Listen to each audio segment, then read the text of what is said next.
What's up, people? My name is Shaggy, the opinionated hippie. Thanks for watching. Today we're getting into some Deep Purple. I started this channel to only discuss things that were related to Frank Zappa. I was only going to do his music. Kind of ran out of most of his music. Still got some things to address. But I've since opened sort of the big note umbrella. Frank has this concept of the big note, that everything he ever played is a part of the big note.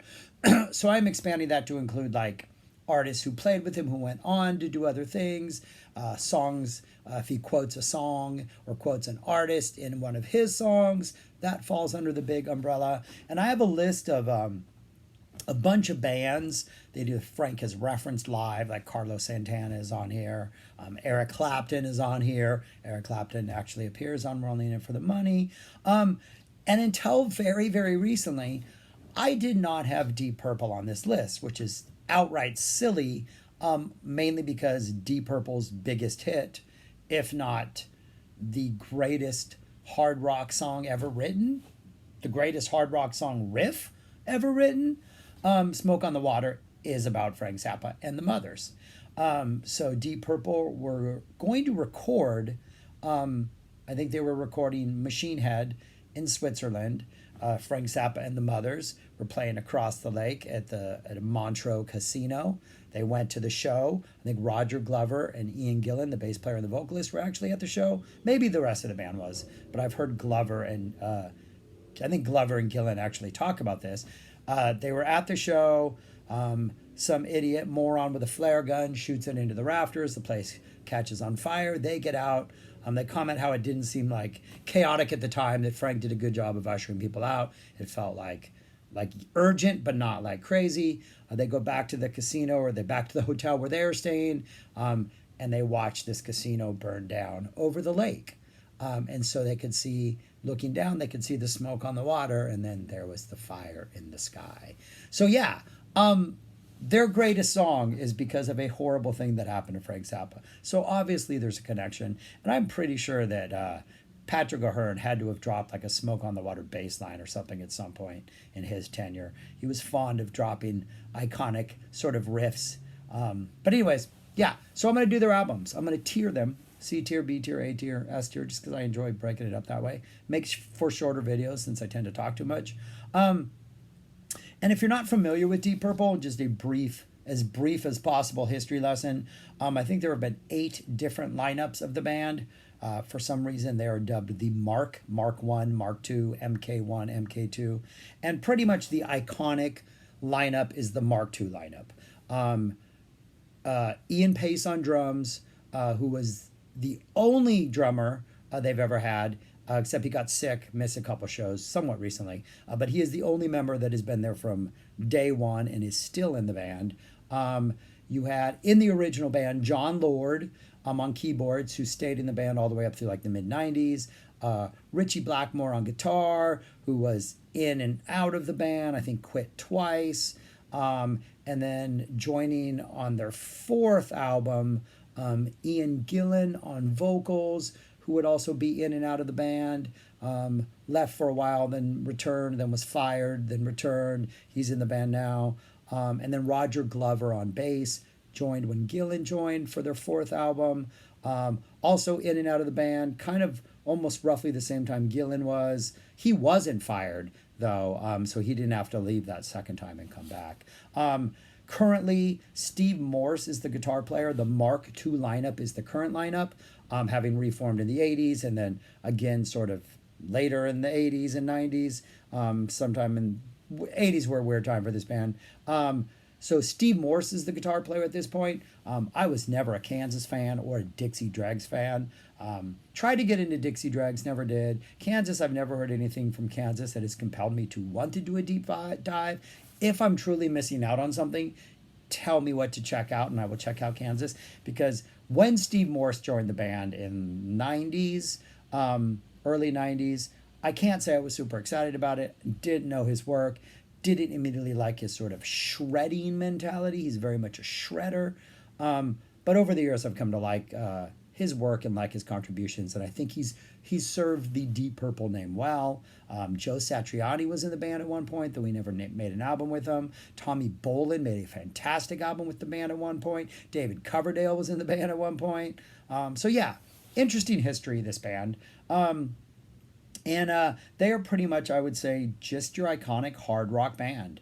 Like, they're not, like, they're on a highway, and that highway is hard rock, and they never get off the hard rock highway.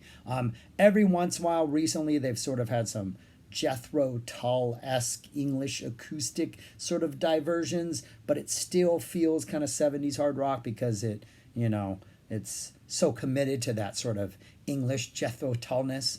I think that's got to be a Steve Morse influence, oddly enough, since it was when he joined the band that this acoustic stuff started to pop up. But they're very much a hard rock band, and they will slow things down and get kind of like chuggy, like that Kashmir Perfect Strangers vibe. They ride that well. Like once Perfect Strangers hit in the 80s, like every album sort of has a variation on Perfect Strangers, much to that album's like credit. Good. This is a good variation. Sometimes they're just like straight ahead, like hard rockers, almost like a Motorhead feel, like just fast paced keyboard solo, guitar solo, high energy.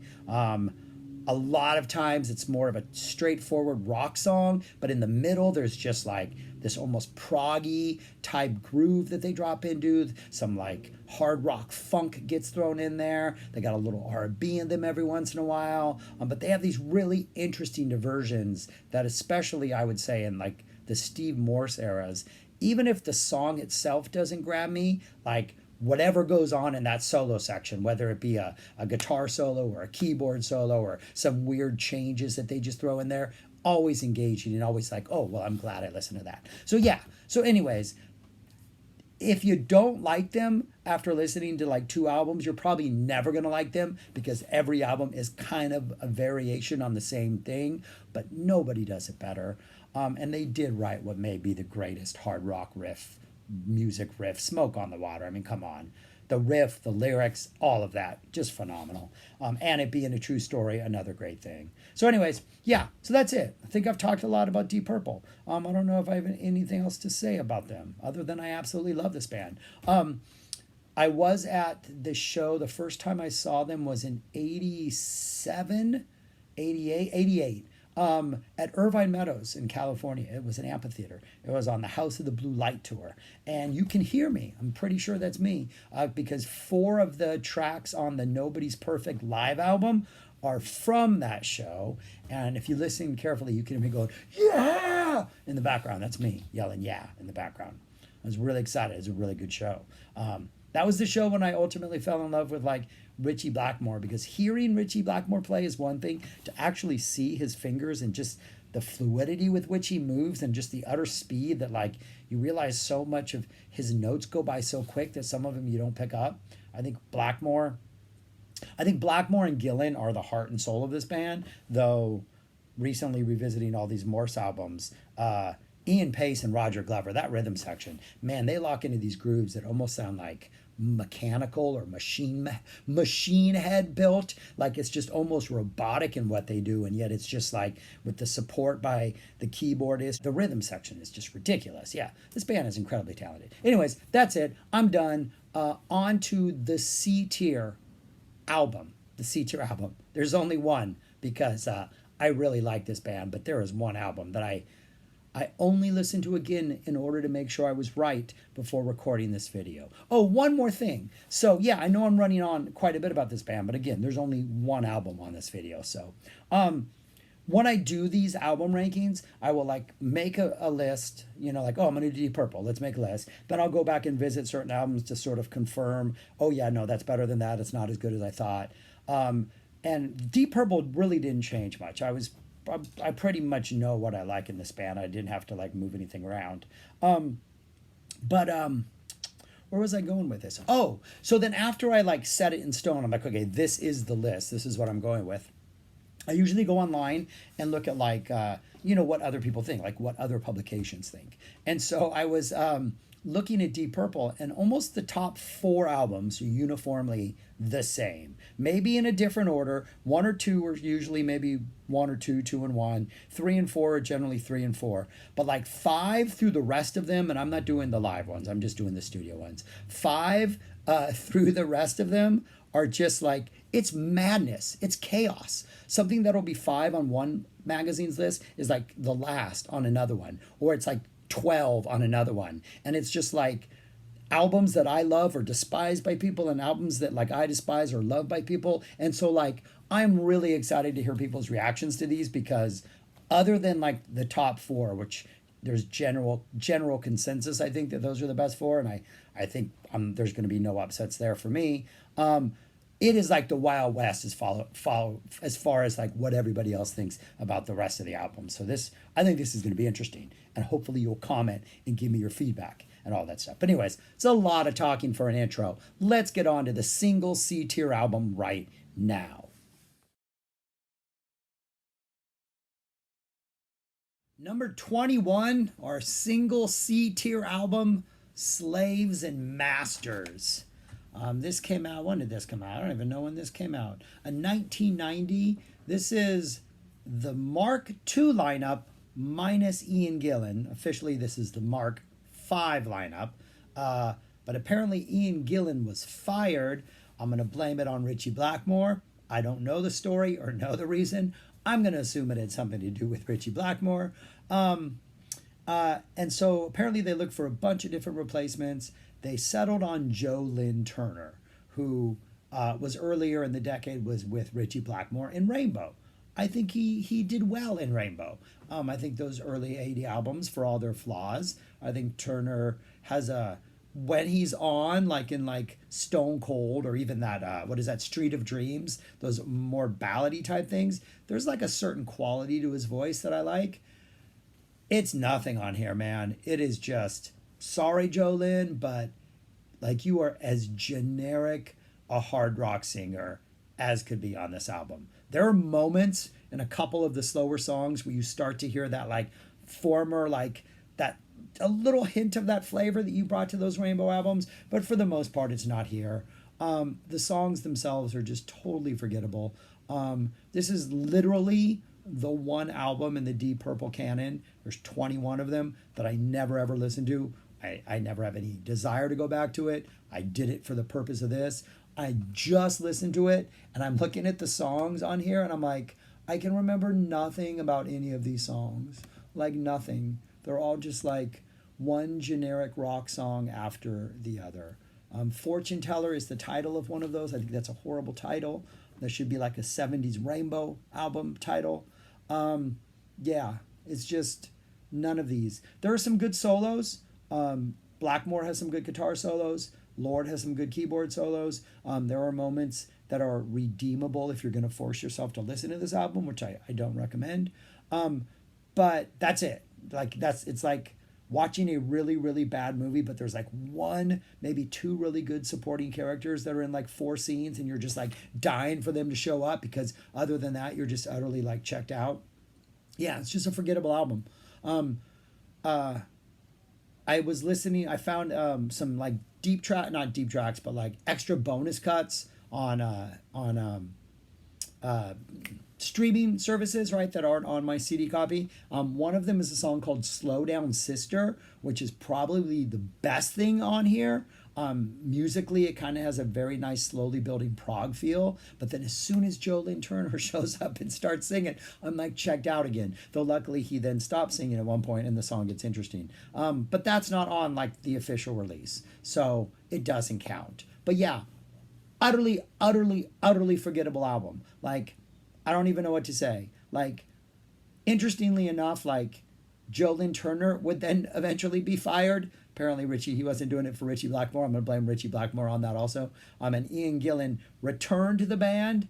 And even though the songwriting kind of does get a little bit better, there are still, from this point on in the Deep Purple's career, I think all of their albums are like a mix of like really good songs with maybe 2 or 3 great ones. Like from this point on, there are no albums that are consistently strong as those 70s albums. at least to my ears. But they're all good and they're all enjoyable. But the presence of Ian Gillan alone and his voice like redeems like any sort of generic qualities that some of these songs may have, just because to me his voice is like the definition of what Deep Purple is. Joe Lynn Turner, this could be Survivor, but just with Joe Lynn Turner on vocals, or Foreigner, or 80s Bad Company, or any other 80s hard. I mean, it's just not any good at all. Kind of sounds like it's from the 80s. This is 1990, but it has a little bit of an 80s sound in the drums. Don't think it's that bad, but it is. Sounds a little dated. It's utterly boring. Joe Lynn Turner, sorry to keep bashing you, but you just don't do it for me on this album. I know some people love this album. I saw that in lists. For me, no. C tier. I would put it as a D tier, but again, Blackmore has some good solos. The rhythm section is good. You know, the drummer, the bass player, John Lord on keyboards is awesome. So, you know, so still the rest of Deep Purple, they're good musicians. There's occasional solos that are interesting, but it's just a boring album, man. I just can't. Yeah. Number 21, Slaves and Masters. All right, and that was it for the C tiers. And if you're saying to yourself, well, didn't they release 22 studio albums? I'm going to say yes, but that 22nd one is a covers album, and I don't do covers albums. I did listen to it. I thought the Dixie Chicken cover was pretty interesting. Ian Pace trying to be like as funky as possible in the intro was awesome. There's a cover of Watching the River Flow, Bob Dylan's Watching the River Flow, that I thought was pretty good. But then there's a cover of like Rockin' Pneumonia and the Boogie Woogie Flu, which I thought was a waste. A cover of Fleetwood Mac's Oh Well, which I don't need to hear again. An interesting cover of Seven and Seven Is. Opened it, and then the last track is like a medley of a bunch of different songs that kind of works well, but for the most part it's a more lighthearted, jaunty covers album that it is like a get into your heavy hard rock roots, kind of do that kind of thing cover album. But yeah, I mean, it was, if you like cover albums, I don't think it was bad, but I will never listen to it again. But I did give it one listen. But anyways, that's it. Number 21. Let me know what you think of this album. Let me know why I'm wrong. Praise Joe Lynn Turner and make up for my being not nice on this video. But he just didn't do it for me on this album. Just doesn't. And it's just kind of a slug. It's a slog. It's a slog fest. It wasn't very good. It was generic 80s, early 90s hard rock. It's the worst thing I can say about this band. For one album, they were completely generic. But yeah, that's it. Subscribe, comment, all that stuff. Thanks. Peace, y'all. Take care. Have a good day.